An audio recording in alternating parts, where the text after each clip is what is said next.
Donc, en tant qu'enfant de Dieu, ta parole est une lumière à mes pieds et une lumière, une lampe à mes pieds et une lumière sur mon sentier. Pour un réel changement en 2025, nous devons lire la parole de Dieu et méditer quotidiennement les Écritures. Et nous devons appliquer les enseignements bibliques dans nos décisions et nos comportements.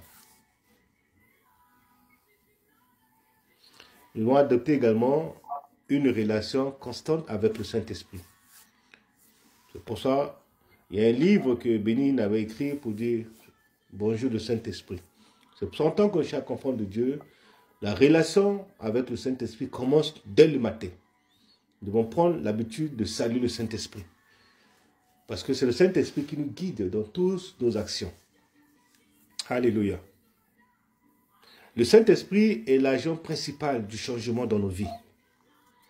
Il nous guide, nous corrige et nous fortifie pour vivre selon la volonté de Dieu.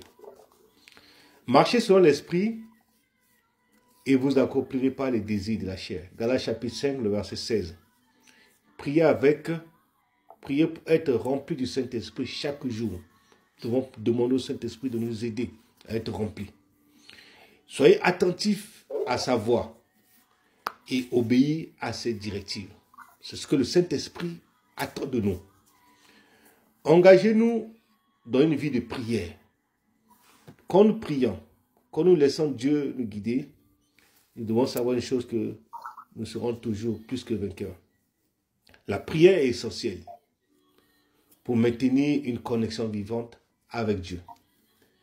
Elle alimente également notre foi et nous aide à surmonter les tentations de la vie. C'est pour ça que la Bible dit dans 1 Thessaloniciens chapitre 5, le verset 17 dit de prier sans cesse. Nous devons établir une horaire régulière pour prier. Un temps de méditation, un temps d'enseignement. Nous devons intégrer ce temps de jeûne pour approfondir notre relation avec Dieu. Le jeûne, c'est nous approcher de Dieu, de faire tuer la chair en nous, les envies en nous, pour que nous approchions plus de Dieu. Nous devons détacher également des influences négatives. Le vrai changement nécessite de renoncer à tout ce qui éloigne de Dieu, y compris les mauvaises compagnies, les habitudes destructrices et les distractions inutiles. Le téléphone, le TikTok, s'il y a des choses qui ne nous avancent pas, nous devons les laisser de côté. Heureux l'homme qui ne marche pas sur le conseil des méchants. Psaume chapitre 1, le verset 1. La Bible dit, heureux l'homme qui ne marche pas sur le conseil des méchants. C'est déjà une promesse, une bénédiction. Heureux l'homme qui ne marche pas sur le conseil des méchants. Nous devons identifier dans nos vies, autour de nous, pour 2025, les influences toxiques et éloignez-nous de ces personnes.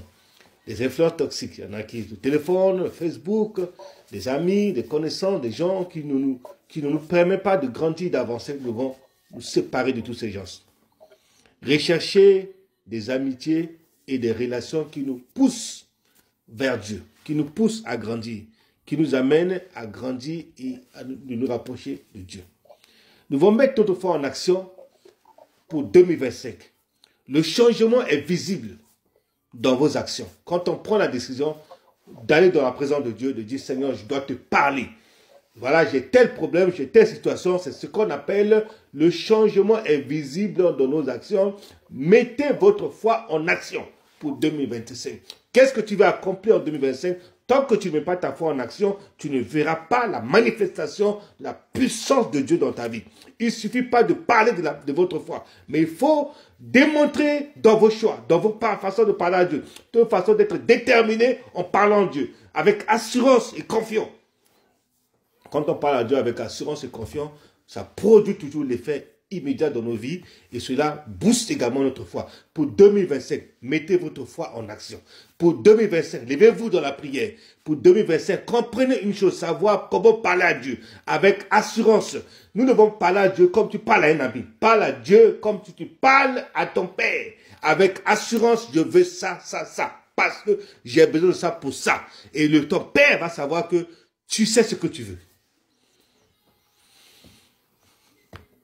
Il faut la démontrer dans vos choix, vos priorités et vos interactions avec les autres.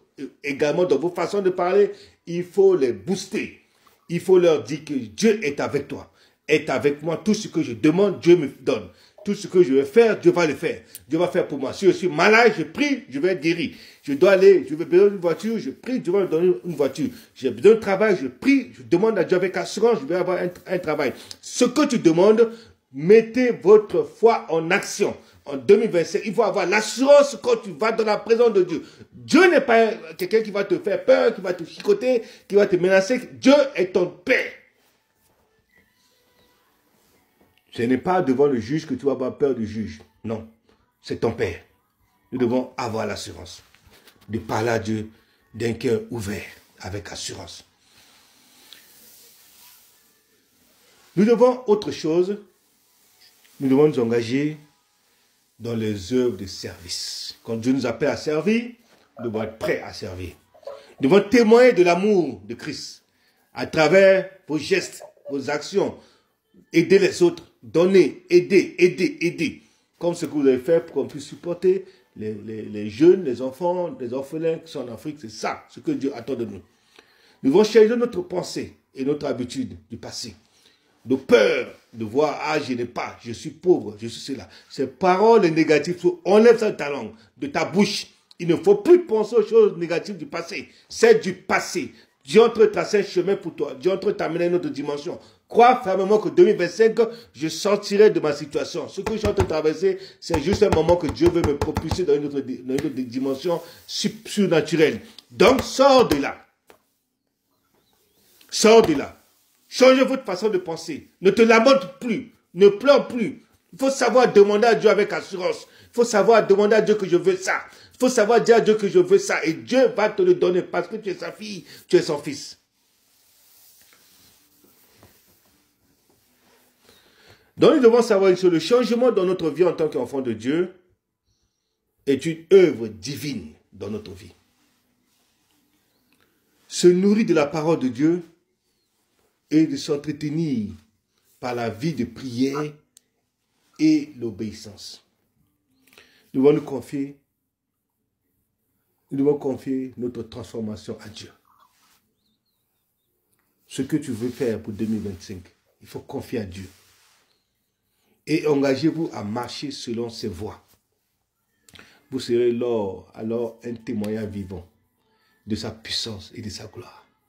Quand nous avons l'assurance que Dieu ne nous abandonnera pas, quand nous marchons avec assurance, quand nous marchons la tête haute, Dieu ne nous abandonnera pas. Quels sont tes projets de 2025? Quels sont tes plans de 2025? Commence à déjà analyser ton temps, des minutes, des secondes. Ne perds pas une minute. Ne perds pas des secondes pour des choses inutiles. Avance. Sache que Dieu t'a appelé à des grandes choses. Dieu veut te bénir. Dieu veut t'élever. Dieu veut t'apporter notre nouvelle dimension. Il est temps pour toi de te lever. Il est temps pour toi de comprendre que Dieu a besoin de moi. L'œuvre de Dieu a besoin de moi. Et je dois me lever. Je dois planifier mon temps. Je dois respecter mon temps. Une journée que Dieu te donne de 24 heures, c'est un don précieux de Dieu. Dieu t'a donné ce don. Utilise-la avec sagesse et intelligence pour maximiser les bonnes choses que Dieu a préparées pour toi pour 2025. C'est pour ça la Bible dit, si vous avez de la bonne volonté et que vous êtes docile, vous pouvez manger les meilleures productions du pays. Pour 2025, il y a des meilleures productions que Dieu a préparées pour nous en 2025. 2025, c'est un pays que nous sommes en train de contempler, nous sommes en train de rentrer. Mais si nous avons la bonne volonté, nous pouvons manger les meilleures productions de ce pays, de 2025. Mais pour cela, nous devons respecter les temps. Nous devons associer notre temps avec le changement que nous voulons apporter en nous pour que Dieu nous aide à aller de l'avant. Que Dieu nous bénisse. Que la grâce et la paix de Dieu soient avec nous. Au nom de Jésus. Amen. Amen. Amen. Nous allons... Amen, amen, amen, amen. Est-ce que nous sommes là? Amen. Amen, amen. Nous allons prier. Amen. Amen. Amen. Nous allons prier. Et nous allons prier. Je demande à tout le monde de prier. On dit, Seigneur, accorde-moi la sagesse pour bien utiliser le temps que tu m'as donné en 2025. Alléluia. Nous allons ensemble élever la voix. Tu vas dire, Seigneur, accorde-moi la sagesse pour bien utiliser le temps que tu m'as donné en 2025 au nom de Jésus-Christ. Même si j'ai déjà perdu 140 heures, mais je veux rattraper ce temps encore. Au nom de Jésus-Christ. Prions ensemble, car Seigneur. Seigneur de gloire, Père, moi je m'envoie. Merci, Yahweh, Seigneur, pour ta parole.